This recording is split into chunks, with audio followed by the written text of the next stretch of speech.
citer tous les lieux physiques et spirituels des rencontres, des réunions et des concertations des sorciers. Donc tu dois faire cela. Tous les lieux des rencontres des sorciers que tu connais dans le quartier, dans le carré, dans la ville, dans la commune, dans l'arrondissement, dans le pays, tout, tu dois confesser, tu dois citer ces lieux-là avec les endroits précis. Là, je crois que c'est clair déjà. Donc si dans le carré ici, peut-être si dans notre carré ici, il y a des sorciers et que tu habites ici et que tu connais le lieu de rencontre de ces sorciers du carré, tu dois dénoncer que c'est dans tel lieu, il faut préciser le lieu où ils se rencontrent là. Ce lieu ne peut pas être physique, mais un lieu spirituel. Vous allez voir que c'est un espace vide, mais spirituellement, c'est vraiment une ville gigantesque, une ville extraordinaire. Donc, la personne, le sorcier, doit dénoncer cela. Mais s'il refuse de dénoncer, c'est qu'il aime encore, ou il défend encore les œuvres de son maître Satan. Donc, il ne va pas être délivré. Satan ne permettra pas qu'il soit délivré. Il doit citer les noms des chefs des sorciers du quartier. Il doit citer les noms des chefs des sorciers du quartier, du carré, de la ville, de la commune, de l'arrondissement, du village, du canton, du pays, de l'Afrique ou du monde qu'il connaît. S'il est dans le quartier, si c'est un sorcier du quartier et qu'il dit qu'il ne connaît pas le chef des sorciers du quartier, c'est un menteur. Si c'est un sorcier inconscient, s'il dit qu'il ne connaît pas le chef du quartier, le chef des sorciers du carré, c'est un menteur. Donc il doit confesser cela. Le chef des sorciers de la ville, il y a un cas témoin, il a présenté que la chef des sorciers, du 7e arrondissement, c'est une femme. Donc là, ce sont des faits. Et si toi aussi tu es sorcier, si tu es dans l'occultisme, que tu veux la délivrance, tu dois dénoncer, présenter le nom des chefs des sorciers du carré que tu connais, des villes, des différentes villes, si possible, si tu les connais, tu dois tous les dénoncer. Si tu as travaillé avec eux ou pas, c'est très important.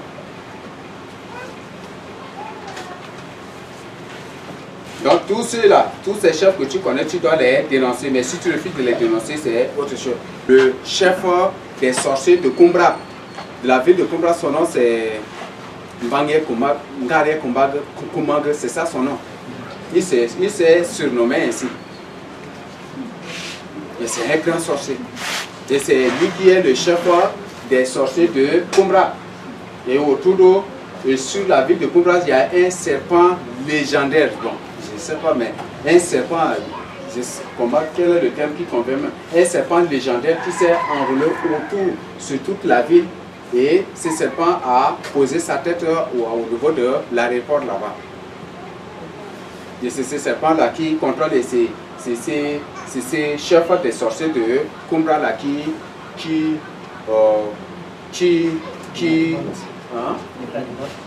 l'alimente et qui commande le serpent là comme ça.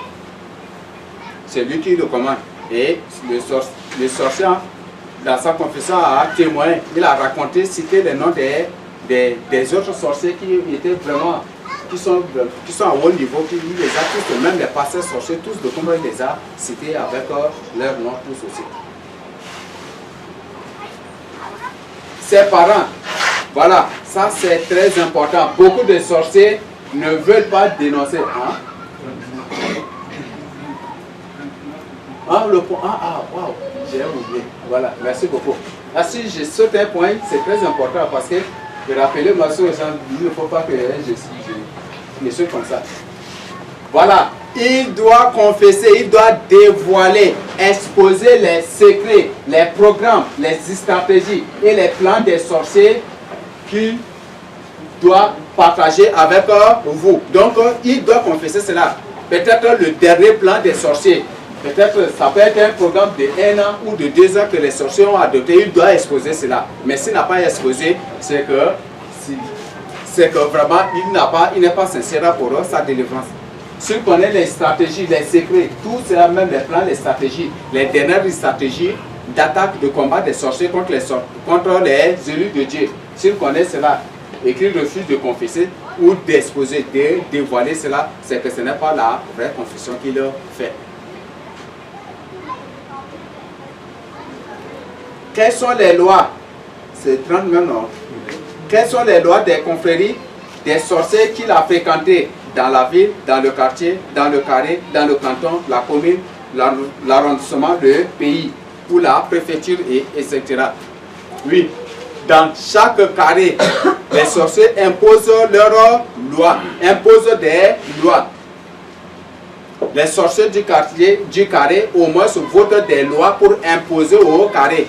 Peut-être selon leurs lois, selon l'une de leurs lois, aucune femme ou aucun homme ne doit se marier.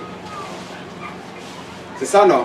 S'il décide de cela, et que le sorcier, l'autre sorcier, ayant bien pris connaissance de cela, s'il refuse d'exposer cela, c'est que ce n'est pas la vraie confession. Il doit exposer. Donc les lois qu'il connaît, les lois des sorciers imposées au quartier, au carré, à la ville ou à chaque ville qu'il a fréquenté, qu'il a visité, qu'il a parcouru, s'il refuse de faire cela, c'est que ce n'est pas la vraie confession. Il doit vraiment faire cela. Mais s'il ne connaît pas, là il n'y a pas de problème, mais s'il connaît, il doit confesser cela. Mais s'il ne confesse pas cela, je t'informe que ta délivrance va être impossible si tu connais ces lois. 31. Il doit dénoncer si ses parents ou ses frères sont aussi dans l'occultisme, dans la sorcellerie. Donc, ses parents et ses frères sont-ils des sorciers aussi? Il doit dire, si ses parents sont des sorciers aussi, il doit exposer, il doit les exposer. Il doit dire la vérité pour sa délivrance. Si ses frères sont des sorciers aussi, il doit dire la vérité. La sœur Anne,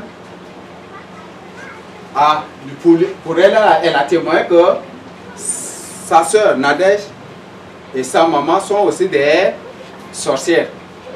Nadège avait raconté la même chose. Voilà des preuves. Quand tu veux sortir, quitter l'occultisme, tu dois exposer tout ce qui concerne le monde des ténèbres, tu dois exposer.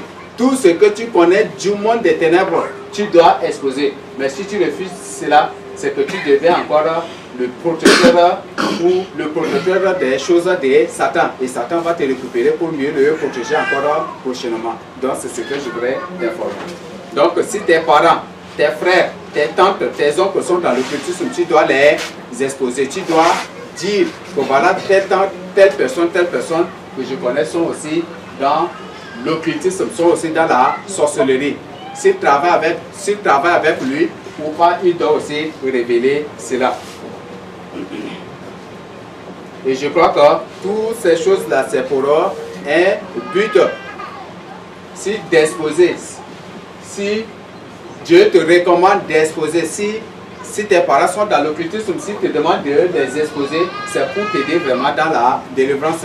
Mais si tu ne les exposes pas, et qu'à tout moment ils viennent te rendre visite et que les autres ne savent pas, tu crois que tu seras délivré? Donc, jamais du tout. C'est ce que la sœur Anne avait fait et elle a fini par échouer dans sa délivrance. Sa maman est une grande sorcière, elle savait très bien, mais elle a refusé. Et c'était après d'abord elle avait exposé, c'était déjà aussi trop tard. Combien de personnes a-t-il couché? Combien de personnes a-t-il couché avec elle dans le rêve que physiquement? Donc par ses actes ou par ses pouvoirs. S'il a manipulé les gens, s'il a déployé des esprits, ou si spirituellement il venait pour coucher avec les gens dans les rêves, dans leur sommeil, il doit donner le nom de ces gens et aussi leur nom pour aider ces gens à être délivrés.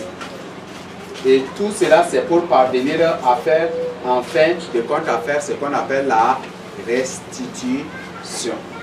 A-t-il un château, un royaume, des usines, des entreprises, des esclaves dans le monde de la sorcellerie? Il doit exposer cela. Si c'est un haut patron, s'il a des choses, des biens matériels, des châteaux ou des royaumes ou d'autres choses dans le rôle de la sorcellerie, il doit exposer ces choses pour l'aider dans la délivrance. Mais s'il n'expose pas, ça peut devenir une entrave à sa délivrance. Citer les noms des gens qui... il doit citer les noms des gens qui l'a ramené à la vie et qui opèrent maintenant comme des revenants. Et il doit révéler les villes où se trouvent ces gens. C'est bon? Si c'est un sorcier qui, de collaboration avec les autres sorciers, ramenait leurs victimes à la vie pour les déployer comme des revenants pour opérer dans les différents coins, il doit confesser cela. Il doit exposer cela. Et il doit révéler. Voilà, dans telle ville, nous avons déployé telle personne dans tel endroit. Donc, il doit exposer. Pour telle personne, quand nous l'avons tué, il est sur tel fleuve et il est en train d'opérer là. Il est en train de pêcher, il travaille comme un pêcheur là. Il est en train de travailler il doit exposer toutes ces choses-là. Il doit raconter les envoûtements de masse réussis. Les envoûtements qu'il a fait, qu'il a lancé, qu'il a fait en masse aux gens. Il doit raconter tout cela. S'il a envoûté toujours les gens en masse, il doit raconter, confesser tout cela pour sa délivrance. Et il doit donner les raisons de ces envoûtements et les genres de ces envoûtements aussi. Pour quelle raison? Il a envoûté la masse, il a envoûté la foule ou l'assemblée. Pourquoi il a envoûté l'assemblée?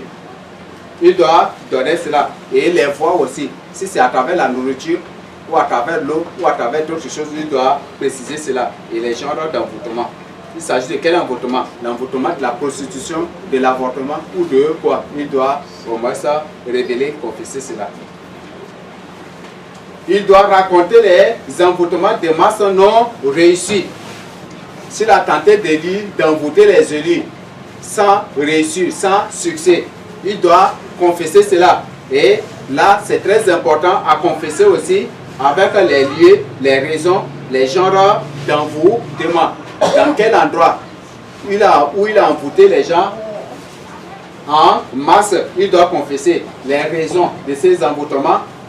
Si c'est une mission qu'il a reçue, une mission d'envoûtement qu'il a reçue spécialement contre ces gens aussi, il doit préciser. Et les genres d'envoûtement dont ces gens s'étaient victimes, il doit révéler. De même, c'est la même chose aussi qu'il doit faire aussi au point 36, les raisons, les genres d'envoûtement et les lieux. Combien de gens a-t-il fait posséder? Il doit donner au moins le nombre de gens qu'il a fait posséder. Donc, donner leur nom. Il doit préciser les lieux où il a fait posséder ces gens, les raisons de ces possessions et les noms de ces gens-là, si possible. Afin qu'à l'issue de sa délivrance, on peut même appeler ces gens pour leur informer que tel jour, tu as été possédé, tu as besoin de la délivrance. Et on veut prier avec vous. C'est pour le but de toutes ces confessions, c'est pour aider les victimes à être délivrées. Mais si tu ne veux pas délivrer les victimes, ta délivrance va être impossible. Sa femme, sa famille, sa femme et ses enfants, ça c'est dans le cadre, comme nous le connaissons, nucléaire ou quoi. Et ses parents, ses oncles, ses grands-parents, ses frères, physique est-elle aussi une sorcière, des démons en forme humaine, des envoûtés, des hypnotisés, des liés ou des humains normaux. Donc ce sont des choses qu'il doit confesser. Si dans la famille il y a des démons en forme humaine, au moins ce sorcier doit les connaître. Si dans une famille en général ou dans la famille restreinte, s'il y a des sorciers, des démons en forme humaine, il doit au moins les connaître. S'il y a des gens qui sont envoûtés, hypnotisés, des gens qui sont liés spirituellement, ou des gens qui sont aussi des sorciers, il doit au moins les connaître et les exposer. Donc pour ça, délivrance. Ok. Je crois que ça, 39, on a déjà vu, ok. Donc, il doit citer. Il doit citer ceux qui étaient délivrés de ces envoûtements, de ces contrôles et de ces possessions démoniaques. Ceux qu'il a envoûtés Et à sa grande surprise, ces gens s'étaient délivrés.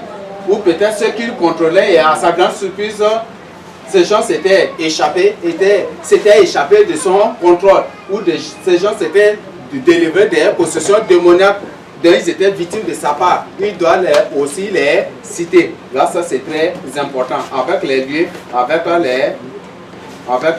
les raisons possibles. En combien d'animaux se transforment-ils? Donc, ils se transforment en combien d'animaux? Il y a des sorciers qui se transforment en panthère, en lion, en crocodile, en tous les animaux possibles. Il y a ces sorciers-là. Donc, il doit au moins se donner le nombre et citer aussi les formes animales qu'il prenait pour opérer. Il doit confesser tout cela.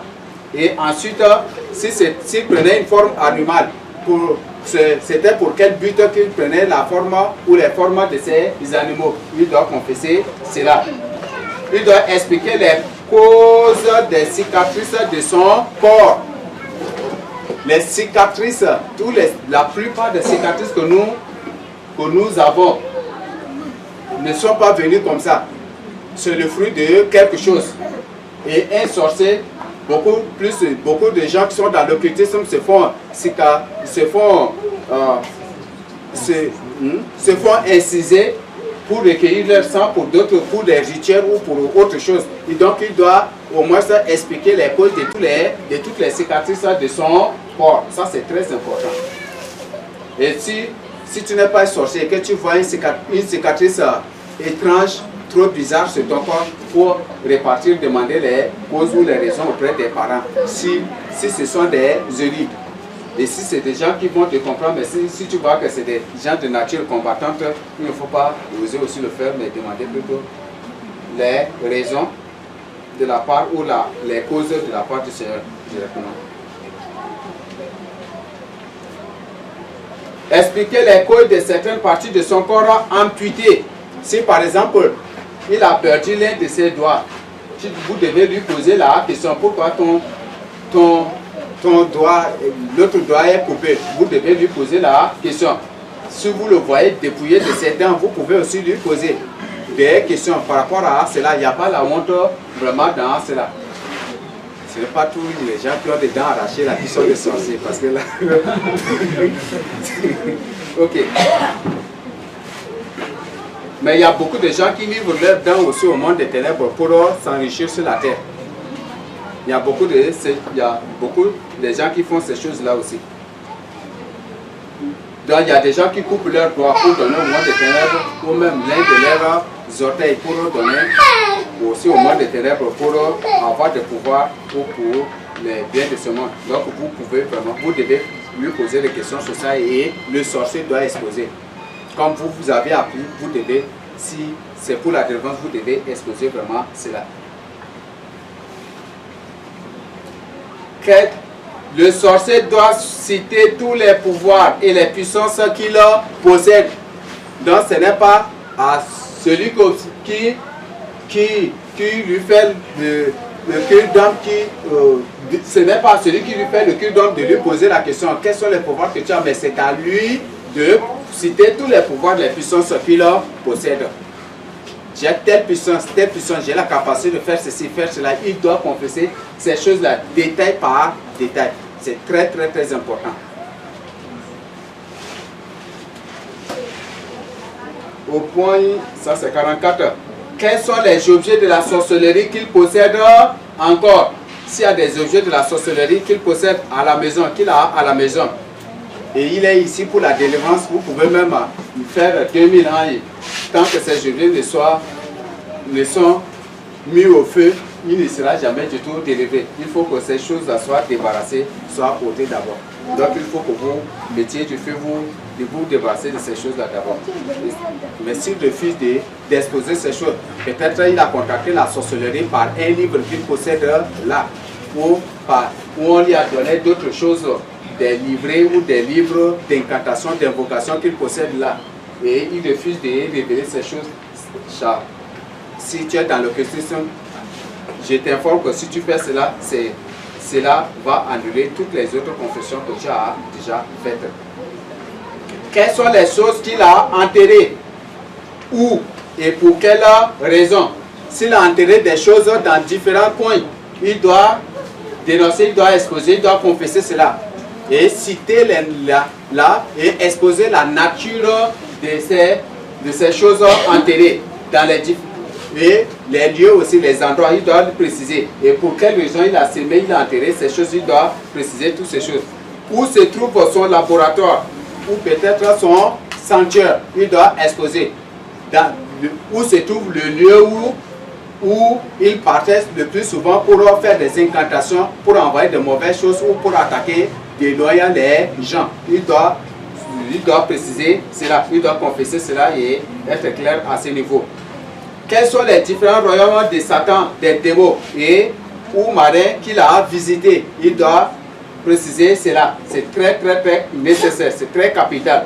Mais s'il refuse les démons, s'il a fréquenté le royaume marin et qu'il refuse de confesser, pendant sa délivrance, c'est les démons marins là qui toujours vont l'attaquer aussi. Donc là, c'est clair à ce niveau.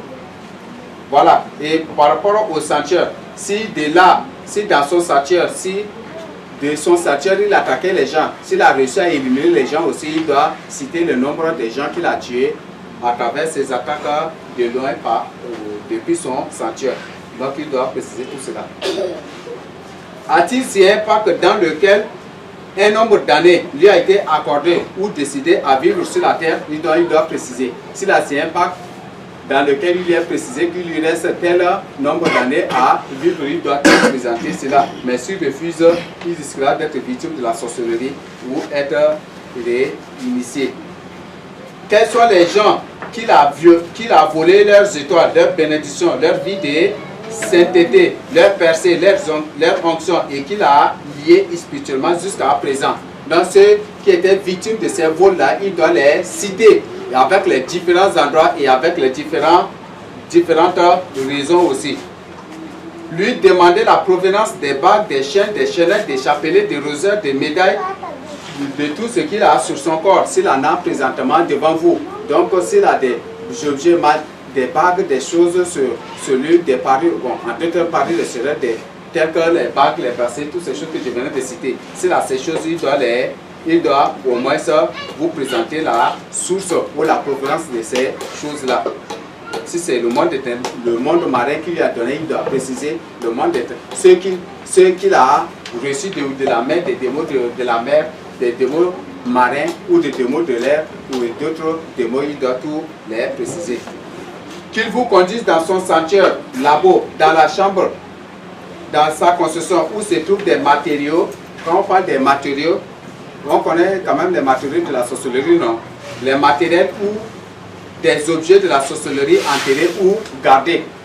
Donc, il y a certains qui ont pour crâne humain leur moyen de déplacement. Il y a certains qui ont pour balai leur moyen de déplacement. Ils prennent le balai, ils s'assoient dessus et puis ils volent dans l'air pour voler. Donc, il doit présenter, confesser tout cela. Et il doit au moins vous conduire dans son sanctuaire, dans sa maison pour vous présenter toutes ces choses. S'il avait effectivement fait ces choses-là. Par quel moyen il se rend dans son royaume? Donc il doit préciser. Par quel moyen?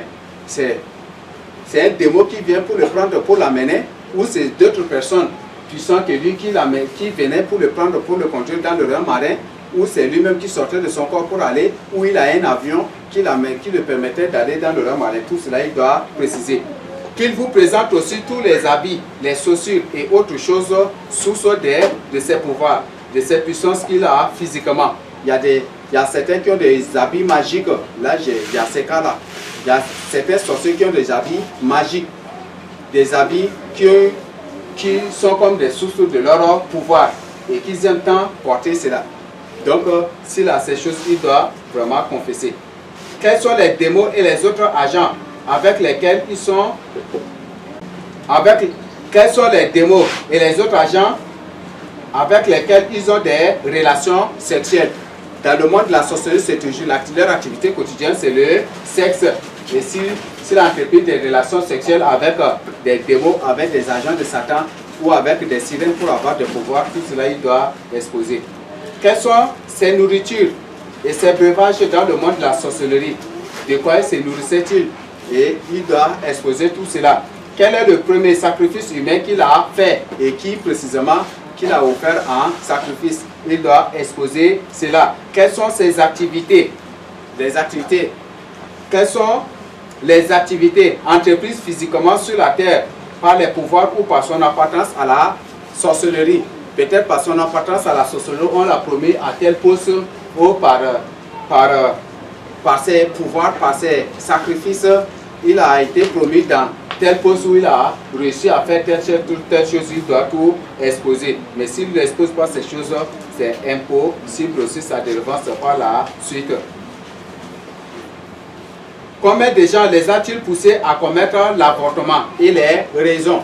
Donc, s'il a envoûté les gens pour les pousser à commettre des avortements, il doit confesser cela. Et il doit citer, il doit donner le nombre d'abord de ces gens et les citer par nom, si possible, et aussi les raisons. Combien de gens les a-t-il possédés ou envoûtés pour qu'ils se suicident? Donc, il doit aussi confesser cela. Combien de gens il a envoûtés, pour les envoûter, pour les pousser à se suicider? Il doit, ceux qui avaient fini par se suicider, il doit donner leur nombre, leur nom et les raisons aussi de ce qu'il a fait. Et ceux qui ne s'étaient pas suicidés aussi, qui par la suite étaient délivrés de l'esprit de suicide aussi, il doit aussi présenter leur nombre, leur nom avec les raisons. Quels sont les sorciers ayant reçu la même mission que lui et ceux qui sont à l'église? Je venais déjà t'expliquer. Donc si tu connais les sorciers de l'église avec leur mission ou pas, mais si tu refuses de les dénoncer pendant que tu es là pour ta délivrance, ça c'est bien que ta délivrance n'aura rien du tout lieu. Voilà, ça reste à 70. Ok. Avec lesquels les sorciers ou démons ils se rencontrent dans le royaume. Donc, quand ils se rencontraient, ils se réunissaient, c'est avec les sorciers, avec les démons. Il doit préciser cela. Et il doit aussi préciser ceux avec qui ils se rencontraient, s'il les connaissait physiquement, il doit les dénoncer. Ceux qui se rencontraient dans le monde de la sorcellerie, dans le monde occulte et mystique, s'il les connaît physiquement, il doit les dénoncer, il doit vraiment aussi révéler leur nom. Quels sont les temples créés par des sorciers et ou par des démons, par le monde des ténèbres et ou des eaux qu'il connaît et ceux qu'il a contribué? Donc s'il y a des temples de sorciers qu'il connaît dans le pays, il doit dénoncer. Il doit présenter, exposer ces temples-là, les temples des sorciers. Le temple créé par des sorciers, je parle des églises ici, des églises créées par des sorciers, il doit tous les exposer. Mais s'il refuse de faire cela, ça va contredire, ça va contrecarrer sa délivrance. Je crois que c'est clair. Et les temples que lui-même il a contribué aussi à leur création, il doit aussi dénoncer. Il y a beaucoup de sorciers qui ont reçu des missions de créer des fausses églises pour s'opposer à la vérité, pour s'opposer à la vraie église de Christ. Donc il doit dénoncer tout cela, exposer ces temples et ceux que lui-même il a contribué à leur création ou à leur bâtissement. Quels sont les accidents particuliers et des masses qu'il a provoqués? Il doit tout confesser cela. Et combien de victimes il a fait? Il doit aussi présenter tout cela, confesser cela. Qui est son guide, son maître spirituel? Par quoi sont-ils liés? Donc, qui est son guide spirituel? S'il a un guide spirituel, il doit dénoncer, il doit présenter ou exposer cette personne. S'il ses guides là même, ce sont 2, 3, il doit les exposer. Et qu'est-ce qu'il les relie? Qu'est-ce qu'il les lie? Donc, il doit exposer. Est-ce qu'ils sont liés par des pactes? Est-ce qu'ils sont liés par des pactes ou par des alliances? Il doit confesser cela. Quels sont les serviteurs de Dieu qu'il a vaincus, envoûtés, initiés ou liés? Il doit citer tous les noms des serviteurs. Tous les serviteurs qu'il a initiés, envoûtés, ensorcelés, qu'il a tués même aussi. Il doit citer leurs noms. C'est pour sa délivrance. Ça c'est très clair. Et il doit donner les raisons. Les raisons. Et par quel moyen il a pu les vaincre, les initier, les envoûter ou les détournés du Seigneur. Et il doit citer aussi, il doit donner le nom de ses serviteurs. Quels sont ceux qui n'ont pas pu mettre la main dessus? Peut-être il a tenté de mettre la main sur certains, mais jusqu'à présent, jusqu'au moment de sa délivrance, il n'a pas pu. Et pendant sa délivrance, il doit vraiment confesser cela. Et il doit citer le nom de ces gens avec les raisons de son échec. Tout cela, il doit dénoncer les moyens, les noms de ses victimes, tout cela. Qu'ils vous disent, vous confesse objectivement la vérité, tout ce qu'il a fait, tout ce qu'il a subi, tout ce qu'il a fait subir aux autres, aux innocents. Donc tout sorcier, pour avoir la vraie délivrance, doit confesser ce qu'il a fait, doit confesser ce qu'il a subi et ce qu'il a fait subir aux autres. Tout cela, et c'est objectivement, fidèlement et avec honnêteté. Ça, c'est très clair. Il n'y a pas la subjectivité dans la confession de la sorcellerie. Si dans la confession des péchés, si tu ouvres la subjectivité, le Seigneur ne te pardonne pas. Si dans la confession des péchés, le Seigneur refuse de pardonner à cause des subjectivités, sache bien aussi que dans la confession de la sorcellerie aussi, il ne va jamais du tout t'accorder la délivrance si tu ne lui dis pas la vérité. Pourquoi veux-tu quitter la sorcellerie? Il doit donner la raison. Pourquoi veux-tu quitter la sorcellerie? Quelles sont les raisons qui l'amènent à se repentir, à quitter l'occultisme? Il doit confesser cela. Peut-être le Seigneur qui l'a interpellé, ou peut-être il a tenté à tout prix d'éliminer une personne, mais il n'a pas pu vaincre la personne. Et à cause de cela, il est obligé à cause de ça, il a pris la décision de quitter la sorcellerie pour suivre le Dieu de ses serviteurs ou de ses théories. Il doit aussi présenter qu'il accepte et qu'il vive dans la vérité, dans la sanctification et dans la sainteté après la confession. Donc je crois que les points sont là clairs. Il y a 3 derniers points, donc j'ai fini carrément. Donc, ok. Ah. Je peux finir carrément? Oui.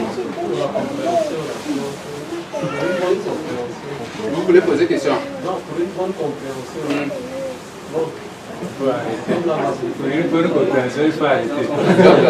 Ok, donc j'arrête, on continue la suite demain.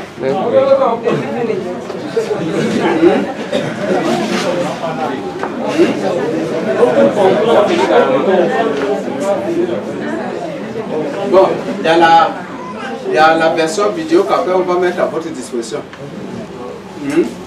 Ok, donc comme notre caméraman il est là, et il sourit bien là, après il va nous continuer. Ok, les causes de l'échec de la délivrance d'un agent de Satan. Les causes de l'échec de la délivrance d'un agent de Satan. Première, les confessions floues, de manière voilée, de la sorcellerie. Ça annule directement ta délivrance. Là, c'est clair à ce niveau. Il faut confesser de manière claire et précise ta sorcellerie. Mais si tu veux être flou, si tu veux compliquer les gens, roubler les gens comme ça et tribler les gens comme on a l'habitude de dire, ça, tu ne vas jamais du tout avoir la délivrance. Cacher certains secrets. Cacher certains secrets, certaines œuvres et certaines choses faites.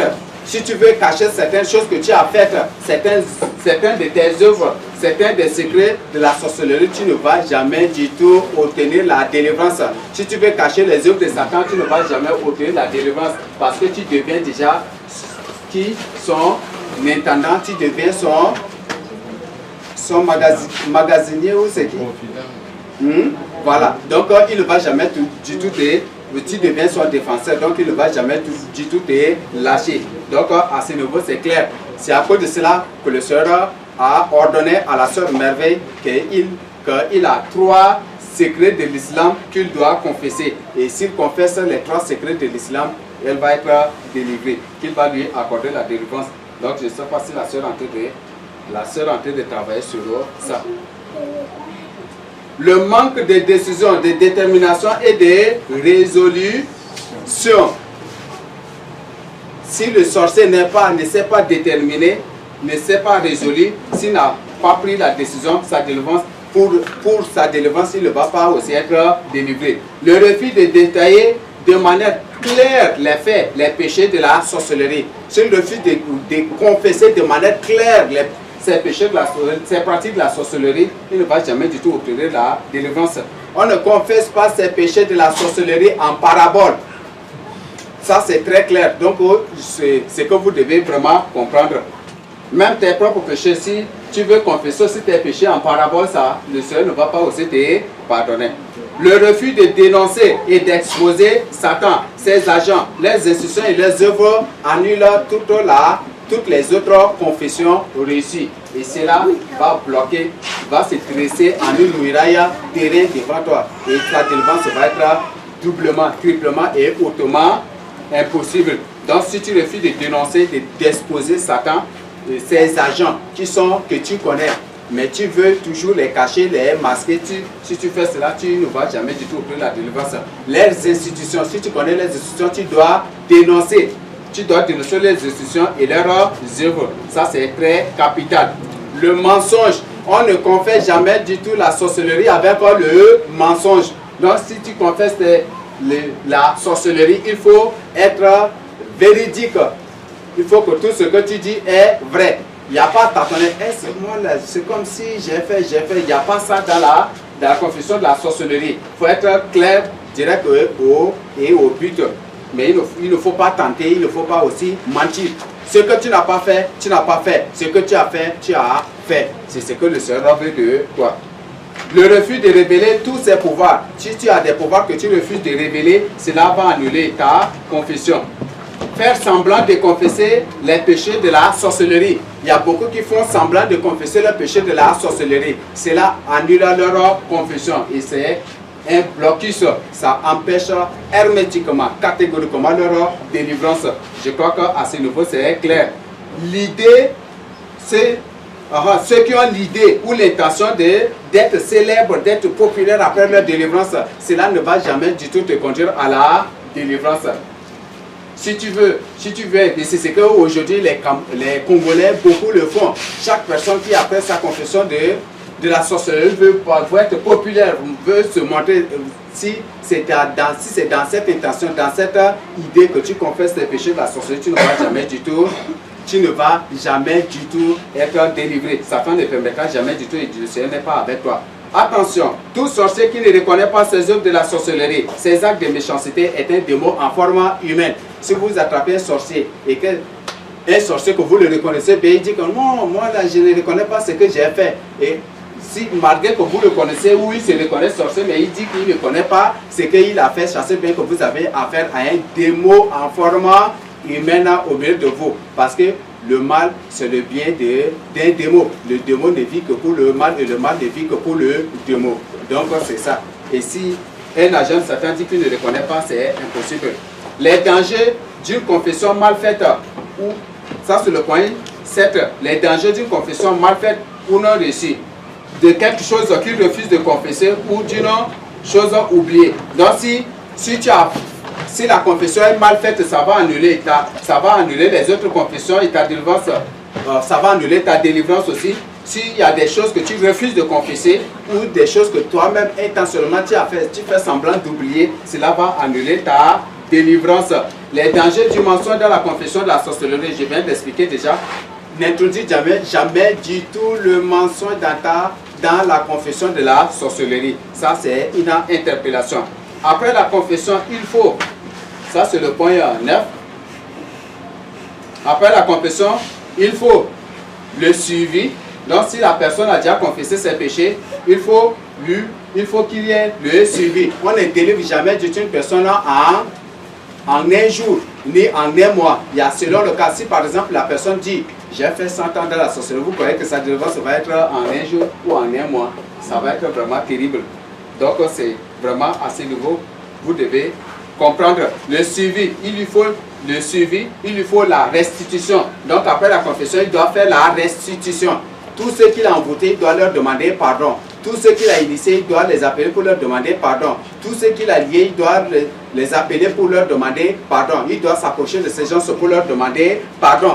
Tous ceux qu'il a offensés, parfois même les victimes aussi de ces pratiques de la sorcellerie, il doit s'approcher des parents de ces victimes-là pour leur demander aussi pardon. Ça, c'est très clair. Mais s'il refuse de faire la restitution, sa délivrance va être annulée. Ou un jour à l'autre, il va se retrouver au milieu de l'océan de l'occultisme, à sa grande surprise.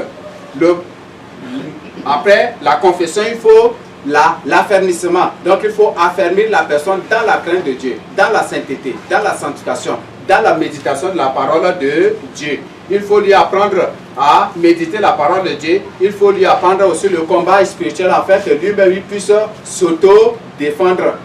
Pour que lui-même il puisse apprendre à se défendre en cas d'attaque des sorciers, des autres sorciers qui viendront pour l'attaquer, ou en cas des démons ou des esprits ou des démons qui étaient en relation avec lui. Après cela, il lui faut un renoncement total. Il faut qu'il quitte tous ses amis, ses parents, son boulot décroché par le pouvoir ou par son appartenance à la sorcellerie. Il doit quitter ou renoncer à sa famille, sa femme mariée par envoûtement, par un pacte ou par un complot des autres sorciers. Il doit quitter ses frères s'ils sont dans l'occultisme. Je crois que c'est clair à ce niveau. Lorsqu'il a confessé, s'il a marié une femme par des pouvoirs, par des charmes, par des envoûtements, il doit vraiment quitter. Parce que le jour où ces choses, après la confession, après la délivrance, si cette femme arrive à être délivrée, des problèmes vont commencer par naître dans le foyer. Un foyer bâti ou fondé sur les principes des charmes, des envoûtements, c'est un foyer qui va se détruire un jour à l'autre.